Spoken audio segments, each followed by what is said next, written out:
aucune transformation, aucune industrie de transformation qu'il a implantée au Congo. Voilà.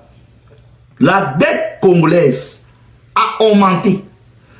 Vous allez comprendre cela dans le discours de Joseph Kabila, où ce qu'il dit cela, qu'il avait laissé la dette congolaise dans une stabilité complète. Lui-même, il n'est pas différent.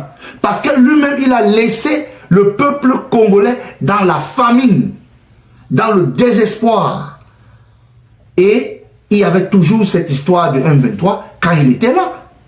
Je vous ai dit, et le peuple congolais, au lieu de venir ici m'insulter, abonnez-vous dans ma chaîne pour vous instruire et quitter dans le milieu de la distraction, de la danse, de la sape. C'est tout ce qu'on vous demande. J'aimerais qu'on écoute le discours de Joseph Kabila et on va en déchiffrer ensemble. On va donner les arguments ensemble. Écoutons Joseph Kabila et reprenons-nous juste après.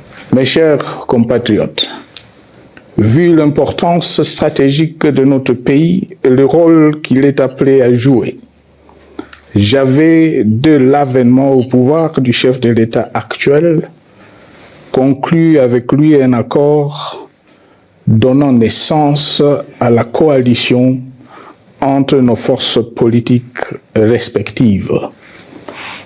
À propos de cet accord, beaucoup de contre-vérités ont été dites, y compris, fort malheureusement, par celui qui est censé connaître la vérité, parce qu'en étant l'un de deux principaux signataires.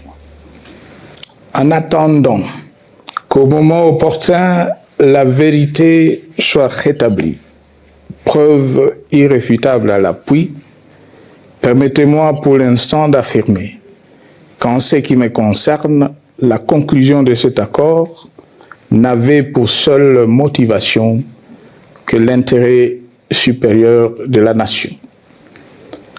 Par cet accord de mutualisation de forces, j'entendais en effet permettre à mon successeur d'exercer dans la direction des affaires de l'État plus de pouvoir effectif que ce que la faible représentation de sa famille politique